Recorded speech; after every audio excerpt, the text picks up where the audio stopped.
Okay. All right. We should be recording. Okay. So my apologies for the short notice, everybody. I was logging into Blackboard this morning and it was just causing a number of issues. And I posted on Teams or it said anybody else having any issues, and a lot were. I see that there's a couple folks logging into I'm on the guest account. Trying to monitor that. I was able to access the Collaborate through the guest account, but for some reason it's like I can't really log into it. So, we're going to meet here. I've got the lecture slides pulled up, but let me talk a little bit about logistics. So hopefully you all got my email or yesterday about our sort of updated schedule for the week. So we're going to do an exam review today, and I know that was short notice. So what I'm going to do is I'm going to be here on Friday. Hopefully Collaborate will cooperate, and we'll meet via Collaborate on Friday. But that attendance is completely optional. If you want to meet and discuss some exam problems, we can, or otherwise we can call it.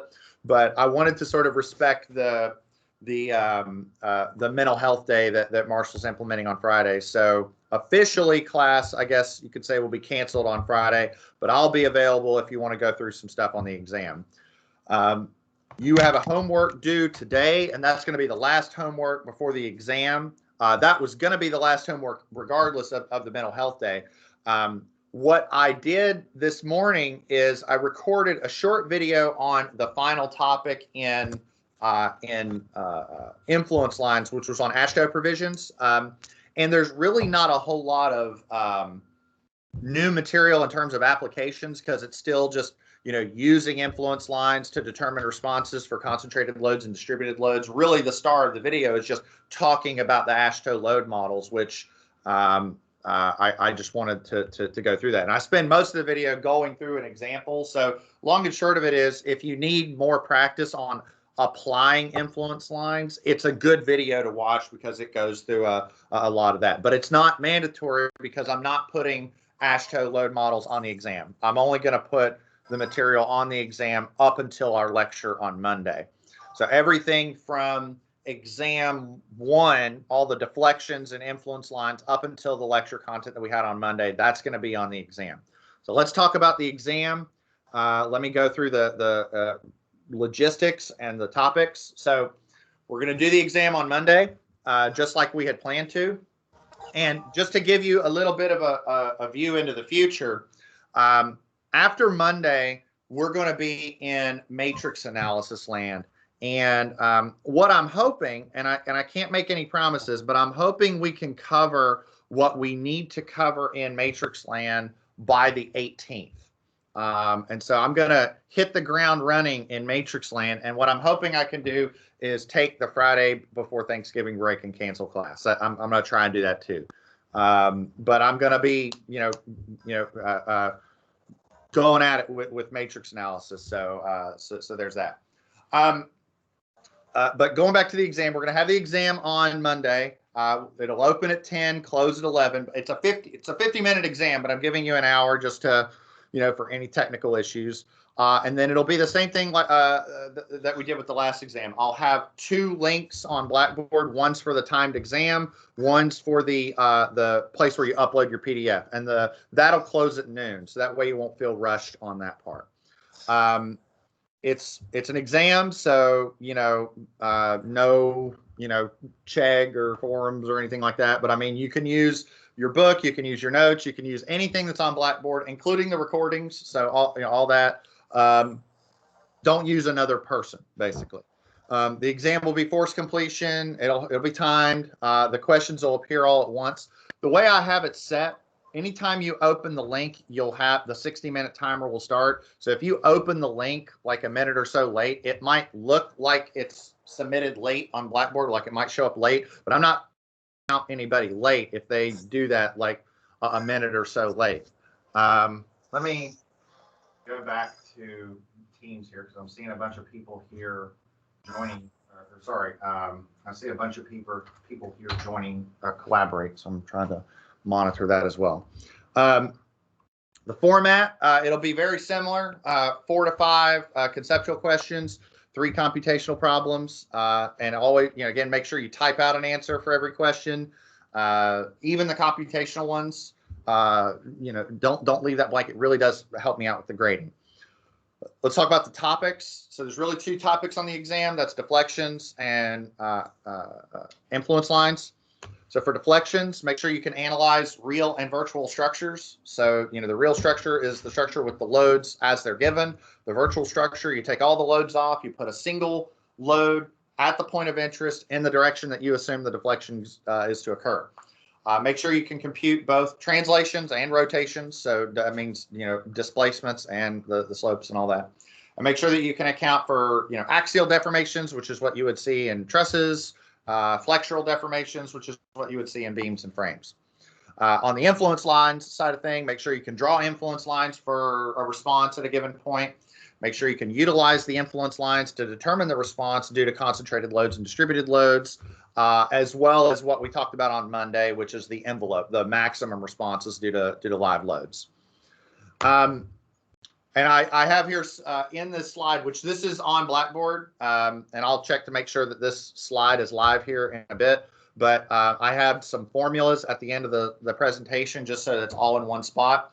So this is your expression for virtual work for truss displacement. So we have our little f, big F, L over EA. We sum those up to get the displacements. Make sure that your length is in inches.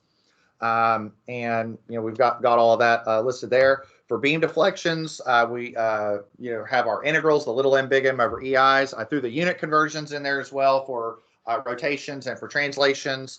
If you have multiple functions and you have multiple integrals, and you just evaluate that across the span. And then I threw in the rules for influence lines for reactions and influence lines for shear and moments. I'm not going to go too far down the rabbit hole with those because we've literally just been using those for the past couple days. So so that's pretty much all I have in terms of the what you can expect on the exam. Like I said, we can go through anything that you want today, and then if we need to talk about stuff extra, we can do that on Friday. But I'm going to stop the share. I'm going to go to the chat and to the floor. The floor is yours. Any questions? Fire away. Yes, sir. So on the we're going to basically type in our answers, and for our scratch work, we'll have to submit that separately, correct? Yes, as a scanned PDF, but the scanned PDF isn't due until noon because I don't feel super rushed on doing that. Okay. And I'm assuming you'll be open for emails to talk about if there's a problem with the question or not.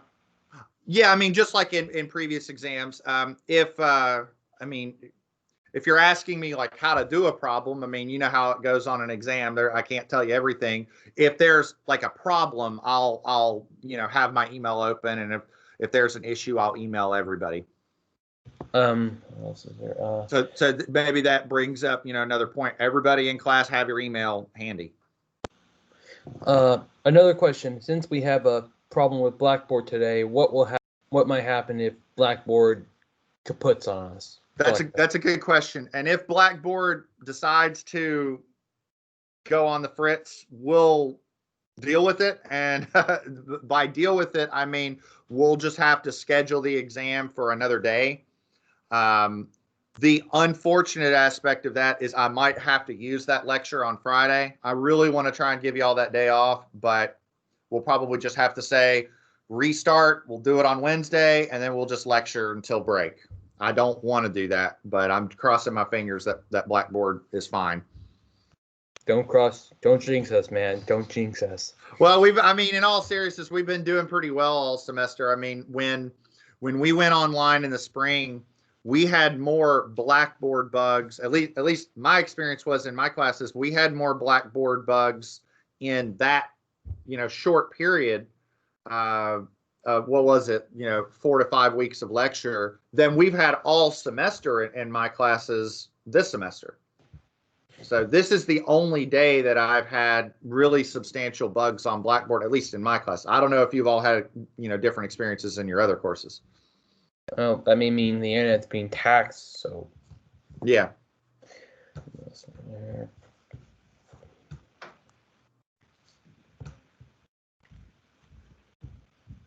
I got no more questions here, so. Any others? I mean, it's up to you. We can go through whatever you want. I mean, I want this to be relevant. Hold on, we got. Can we go through a real, an example of real and virtual deflection? We can. Truss or beam or frame. I mean, and before we go through that, I want to see, like, because that's going to take up a fair amount of time. And so if we're going to do that, make sure that if there's any other smaller questions, that we answer those first. Dr. Michelson, Yes. so do we need to use RISA on this upcoming exam? It's a great question. No, you don't. I think what I'm going to do is, first off, any RISA use that would happen would largely be on the final. And the more that I think about it, I'm probably not going to require RISA usage. And the reason why is because I have a larger percentage of students in this class than I thought that have max. And I don't want to, like, let me just say this, and I don't want to lead into the final too much, but I will not set up an exam that's easier for one group of students than another. Does that make sense? Yes. I'm not going to do that to you. So don't worry about that. But there is no RISA coverage on this exam. It's just deflections and influence lines. I'm saving those concepts for the final because you'll see what I mean when we go into matrix analysis, how that, like, what we do in class will be able to tie into what we did with RISA. Like, there'll be a more complete picture and then you'll get it. But right now it was just, here's some buttons that we clicked on RISA, and it I want to add some meaning to it between now and break. Okay. Thank you. Did you have another question, Mr. Atkins? I don't. I saw the hand raise. I left it on from before. Sorry. Oh no, it's fine. It's fine. I thought it popped up again, but I think that could have been just me. I saw your comment, Mr. Riggs. I mean, I'm actually fine to do it today if there's no other questions from the class, because I want to make the session meaningful. And if I was a betting man, there's probably other people that want to see that too. But before we do, I kind of want to entertain some other stuff from the class.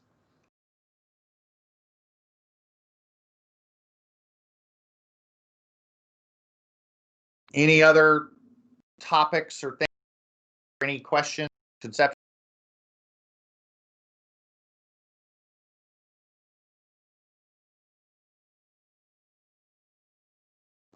While you all are chewing on that,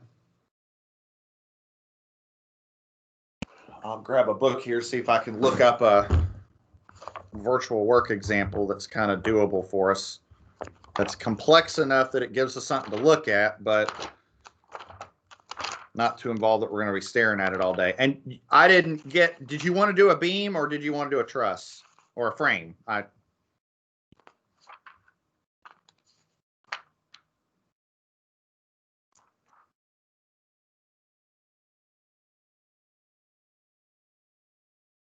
beam. Okay.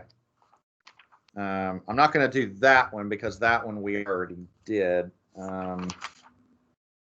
Tell you what, let me get another book, but I want to see if I can come up with like a fresh example here.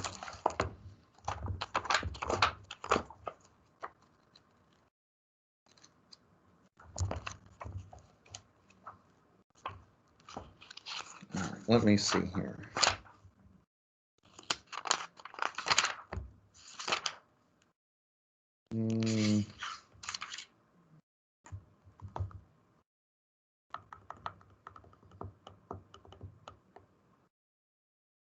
Okay, let's try this one. This is going to be a good one. Okay. This is quirky enough that we got something to talk about. All right.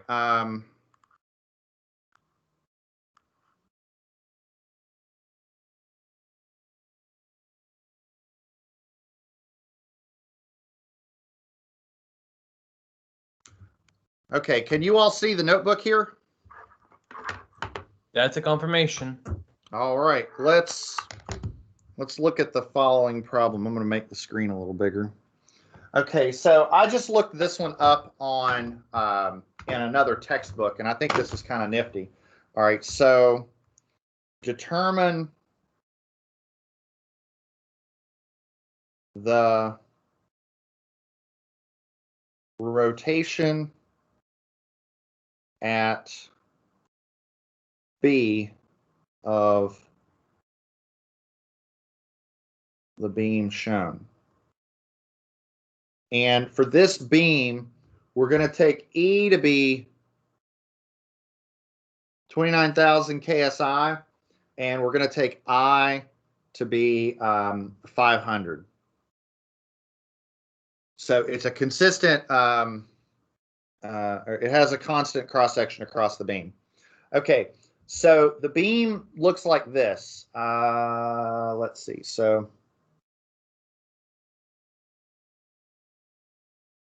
okay, so here's the beam, and then it has a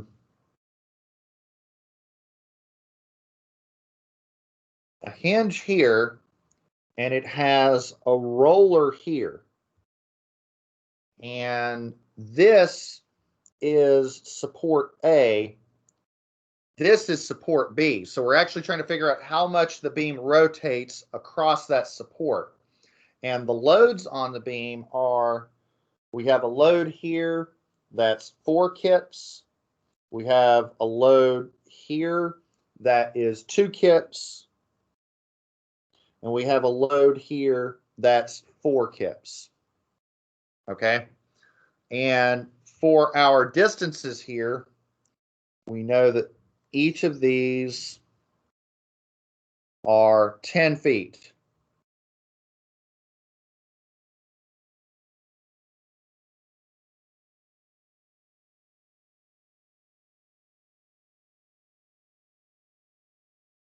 Okay, so this is kind of a weird enough problem that I think this is will test our understanding of some things. Okay, so the first thing I'm going to do is I'm going to go through the real structure and develop some moment functions. In order to do this, what I'm going to do is I'm going to define 2 coordinate systems. So we'll call this x2. We'll call this x1. Okay, and first off, again, if you all have any questions, let me know. And if I cut out or if there's anything, you know, I want to make sure that you all are following me. Can you still see the screen when it's maximized like this?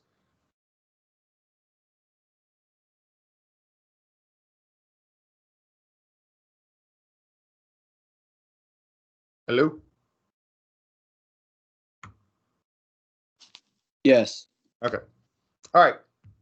So first off, let's look at the real structure. And I don't have my chat up here, so I'm going to need your all's help here. What are the reactions going to be? Keep in mind, this is a symmetric structure.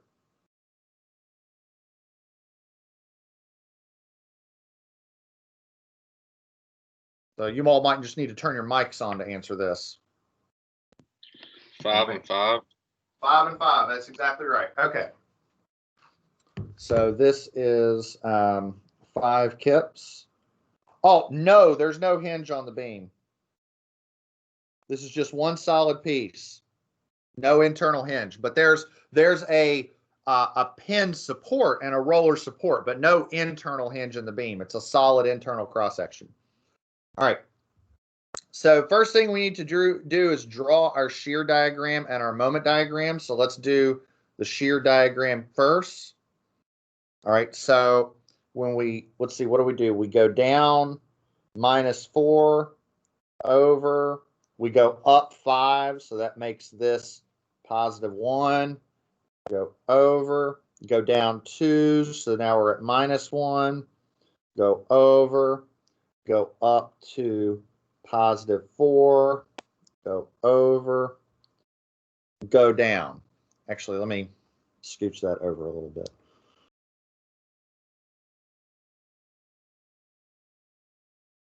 All right, and that's our shear diagram.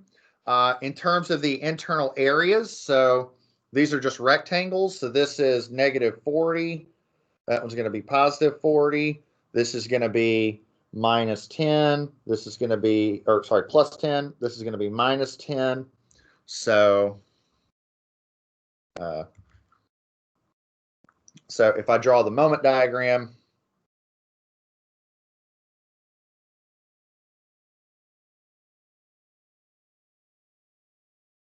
all right, so, you know, start off at 0. So we've got constant shear diagram. So the moment diagram is linear. So we've got linear moments. So this is down to minus 40, then up to minus 30, down to minus 40, and then up to 0. So this is a frowny face beam if there ever was one, okay?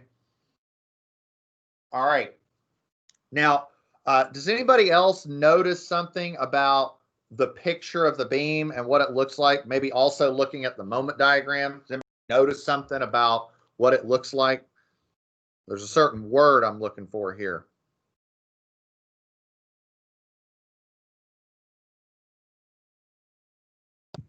Symmetrical. There you go. It's symmetric. So what I'm going to do is I'm going to define functions from the left side of the beam, and then those same functions are going to work for the right side of the beam.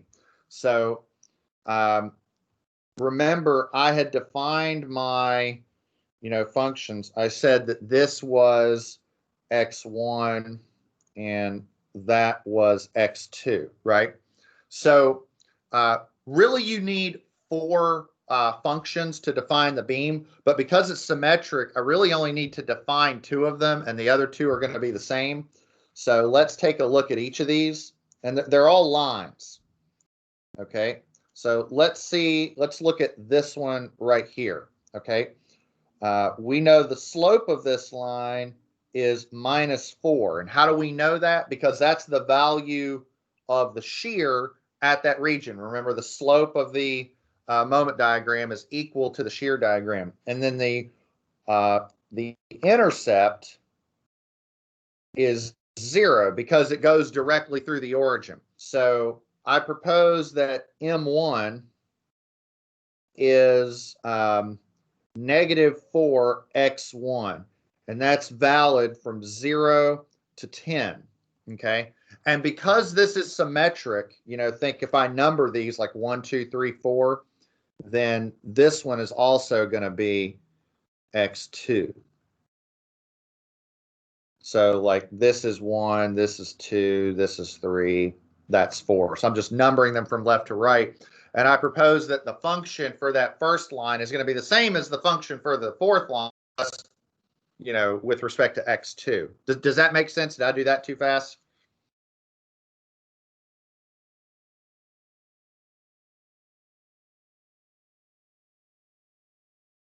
Very good. All right. Okay. So again, don't be shy. Let me know if you got any questions. Okay. So we still need an M2 and an M3. Okay. So now let's look at this line. So this line has a slope of positive 1, and then we don't know so much about the y-intercept, but we do know the coordinates of some of the points. Like for instance, if we look at that point right there, the coordinates of that point are 10 minus 40, right? So we know that, what do we have? Like if you want to do it in terms of y, we can, but I like to do it in terms of m. So m minus, or I guess plus 40 equals 1 times x minus 10, right? So m equals 40, or sorry, m plus 40 equals x minus 10, m equals x minus 50, right? So this is x2 minus 50. Or sorry, that's x1. So that's going to mean this is x2 minus 50. Okay, did I do that too fast, or is everybody good with that? These are going to be your real moment functions right here.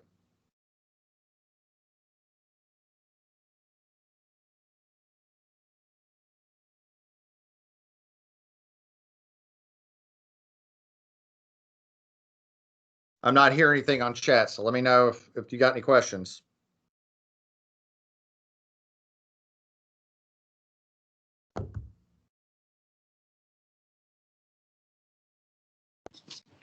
Dr. Michael, Yes. could you do a section cut instead of doing the shear moment diagram? Like, I'm just asking as a question. Yeah, oh, absolutely. Like watch this.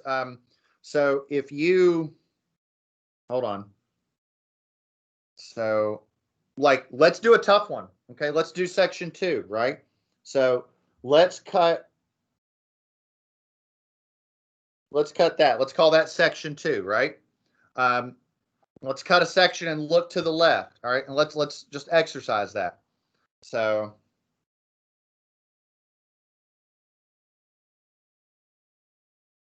right, and so we've got our V and our M. Okay, and what do we got? We know that this was 4 kips, right? We know that there was a reaction here that's, I think that was 5 kips, and we don't know that distance. So let's see.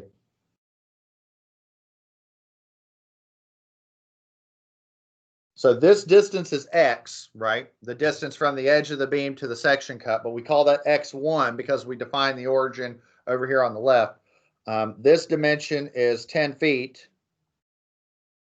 So this dimension is going to be x minus 10 feet. All right, that's that dimension. All right, so if I sum moments at the cut,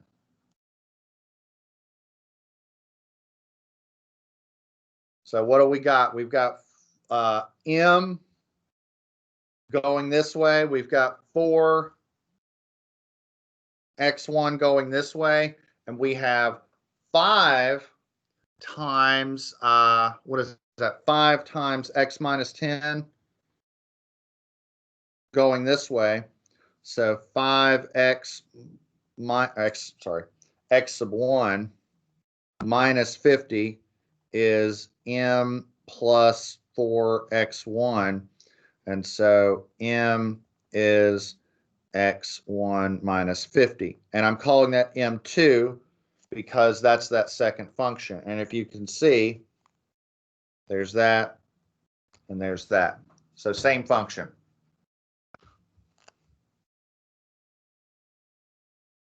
Now this is what we're here for. Okay, did that make sense? Yes. Any other questions? This is good stuff. This is what I want to hear.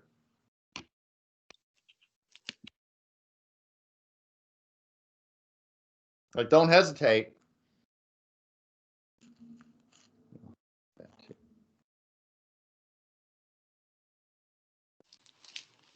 So how'd you get the x1 minus 10? Okay. All right. So here's the easiest way to look at it. Okay. So, all right.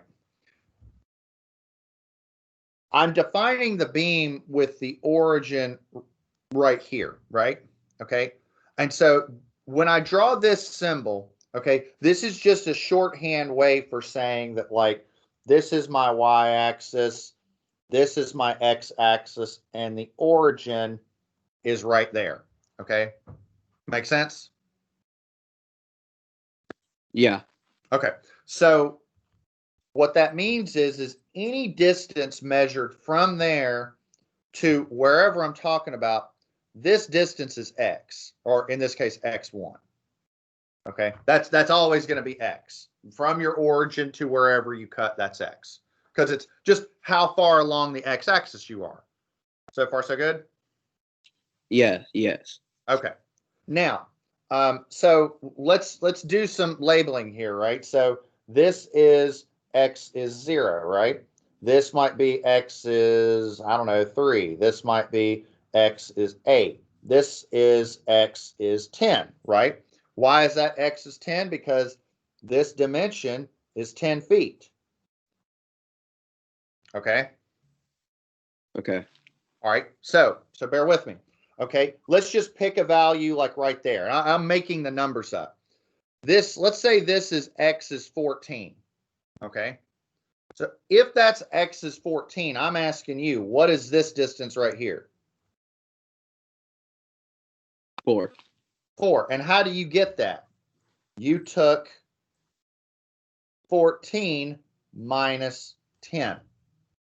So what I'm getting at is this dimension right here is whatever x is minus 10. Makes sense. That makes sense now. Thank you. No problem. That's what we're here for. All right. This is good stuff. Any other questions?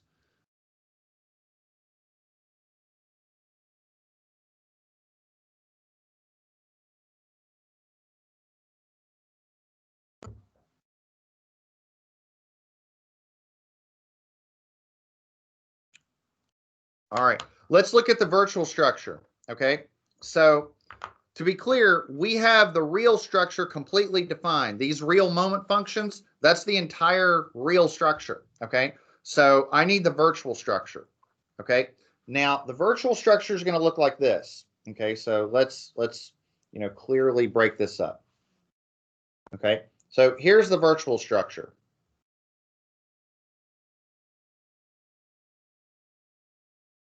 All right. So here's the beam. All right. We've got a hinge here, roller there, or pin, whichever value, whichever, term you want to use. This dimension, 10 feet, 10 feet, 10 feet, 10 feet.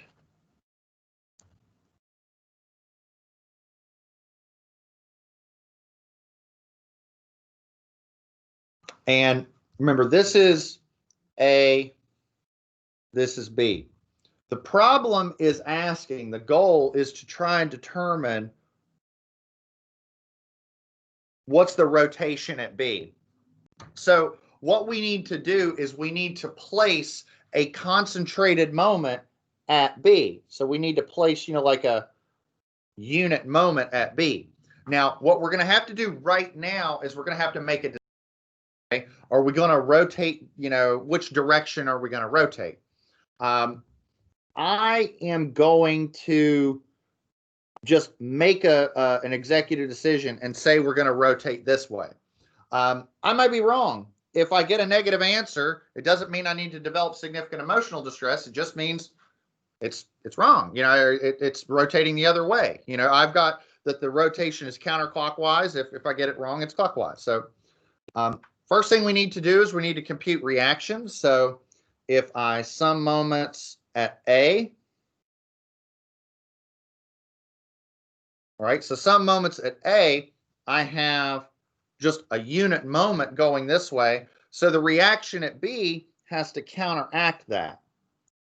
And the way that it counteracts that is it acts downwards. Okay. So I get BY times 20 is 1. BY has to be 1 over 20 acting down. And if BY is 1 over 20 acting down, then AY is 1 over 20 acting up. So the idea is these reactions are sort of forming a force couple that's going in the opposite direction of the moment. All right. When I draw my shear diagram, it's basically just going to go up, over, down. That's the shear diagram, or maybe I should use the little letter V.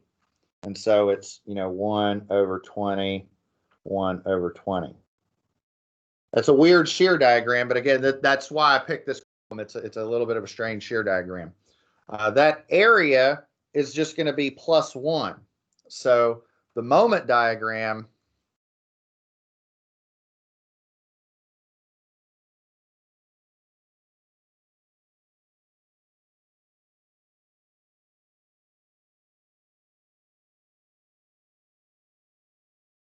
is going to look like that. All right, that's 0, constant shear, linear moment goes up to +1, and then that concentrated moment's like a point load, brings us back down to 0. What do you think? Any questions? And so maybe I'll do that.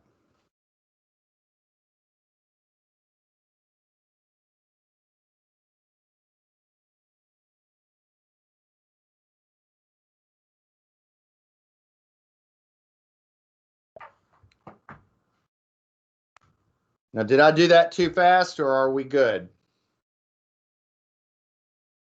And so that's going to be like half.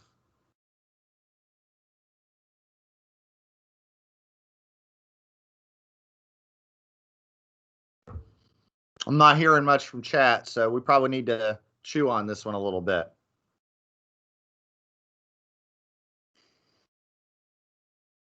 Yeah, it makes sense.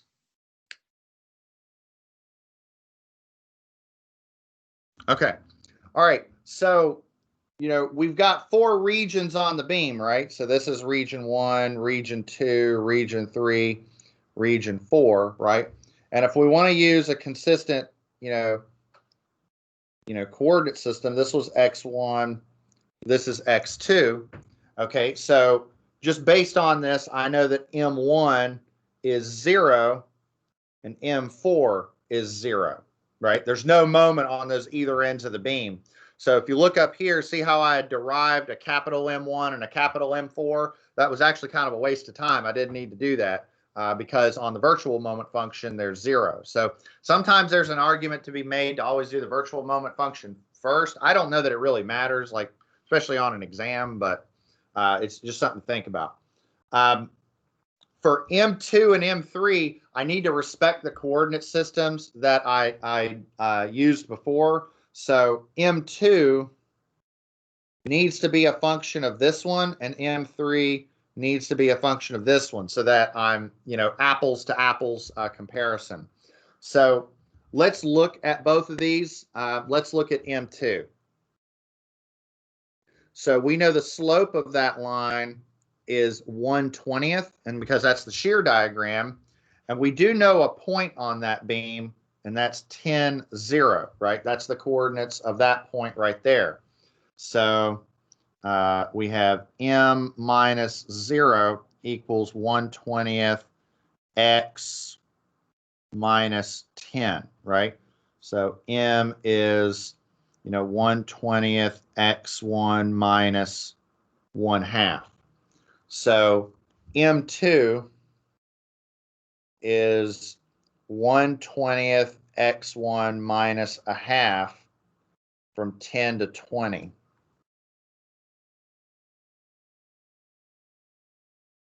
Right, so I would match that one with the highlighted one up here, and that's what I would integrate. For M3, and just to show you another way we can do this, we know that, remember, you got to flip your coordinate system, right? So the coordinates of the points are 10, 1, and,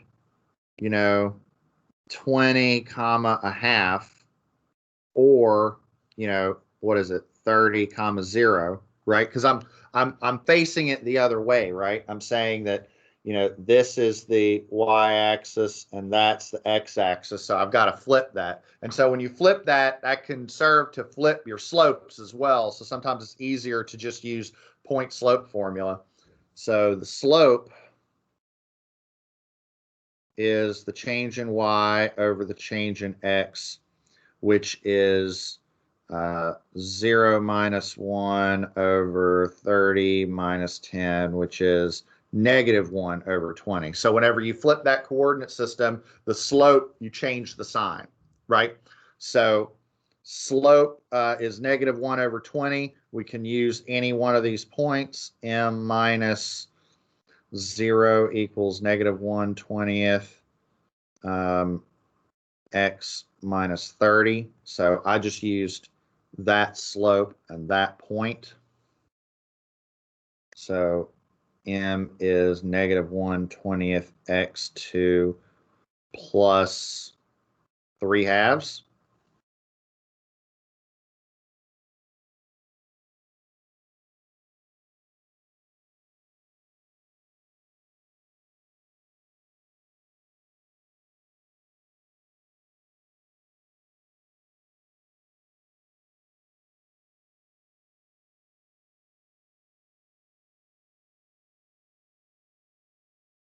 So we've got our real moment functions. We've got our virtual moment functions. So here's the virtual ones. There's the real ones up there.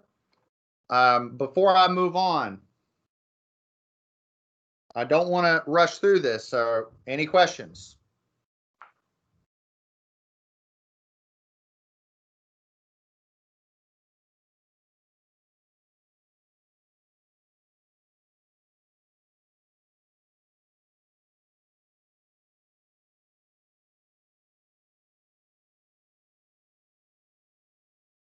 Everybody good?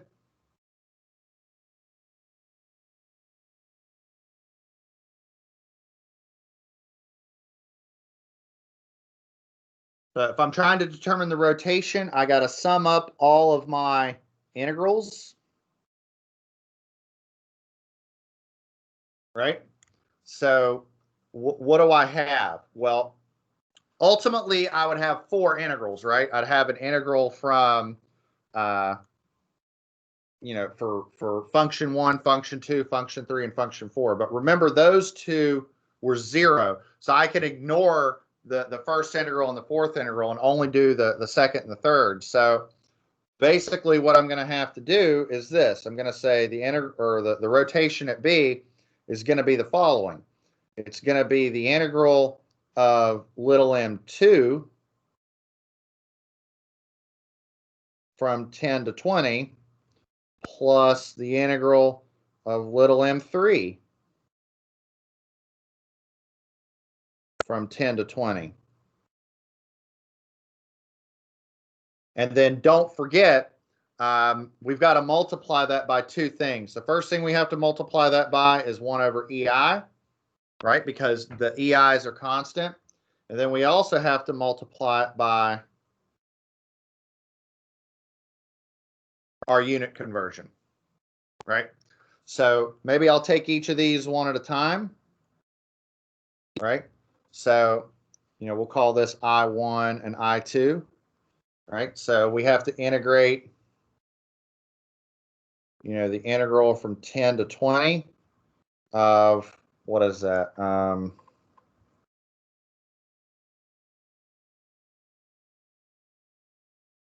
I get that right? Yep. And then the second one, x1 minus 50.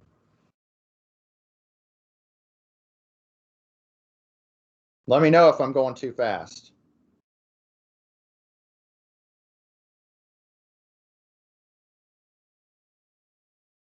I know that's x2 minus 50. And that second one is negative 120.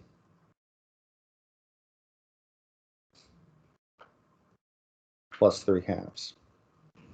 And the nice thing about these integrals is they're integrals that you can plug into your Casio. Your Casio will evaluate these for you. So I'll see if I can chug some of this out. So we have 1/20 x minus 1/2. We have x minus 50.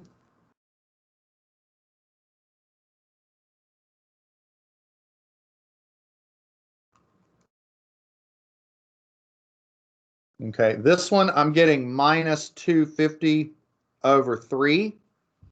And the second one,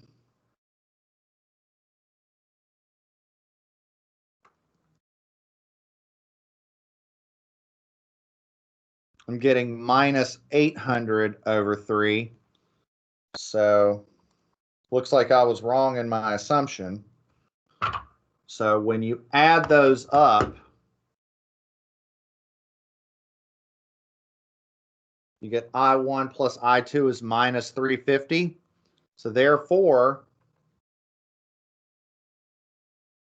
rotation at B is minus 350 times 1 over EI, right? And then E was 29,000. I was 500. And then don't forget 144 times 180 over pi. And so when you chug that out, you get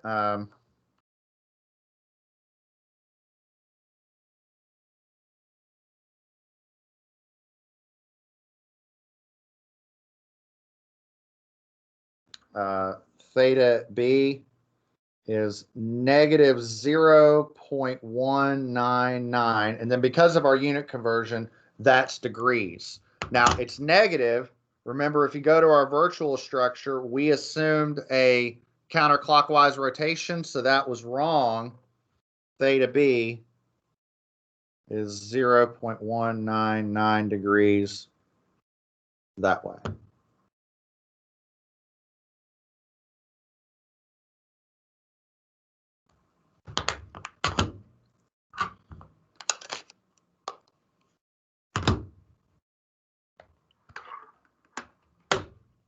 All right.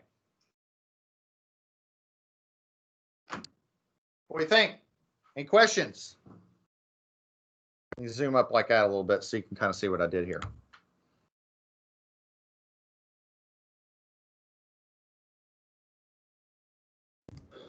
I got none. Anybody else?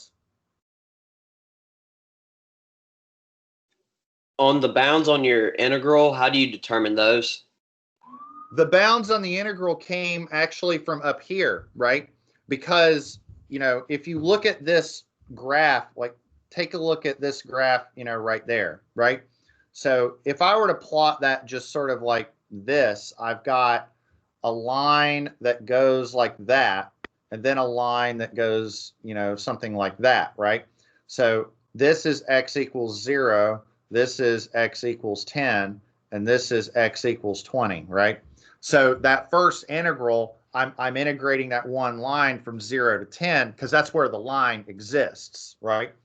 So I went from 10 to 20 because on the real moment function, see how you've got 4 lines, one from 0 to 10, one from 10 to 20, and so on and so forth. That's where the bounds came from. Okay. Does that make sense? Yeah.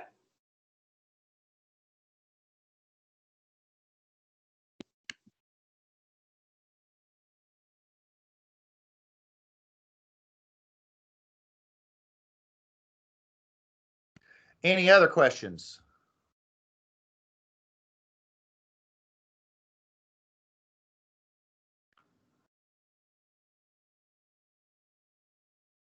Well, let me tell you what, while y'all are thinking of this, here's what we're going to do on Friday. Like I said, I will log on, and whoever shows up, if you want to go through some problems, if you've got any other things you want to chug out, that's what we'll do on Friday. If not, you know, you don't have to come. It's totally up to you. And to help y'all out, I'll record that too and post it to YouTube if anybody shows up. So it's totally up to you. I'm gonna stop the share here. And this all these calcs will be they'll be on the course notebook in Microsoft Teams. So you all will have this access to this as well. Any other questions before we call it? I'm curious about something. I'm not even sure. I was just shooting at the hip there. I think I got the right answer there. I want to see something. So I just want to see something.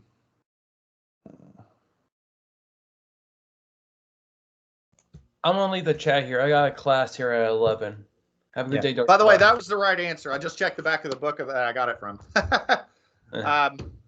All right, I'm going to go ahead and stop the recording, and I'll post this to YouTube as soon as I can. I'm not going to take attendance today because of the Collaborate stuff, so I'm just going to count everybody present. That's all I have, everybody. I will see you maybe on Friday, and if not, best of luck on the exam. Y'all have a great weekend. We'll see you then.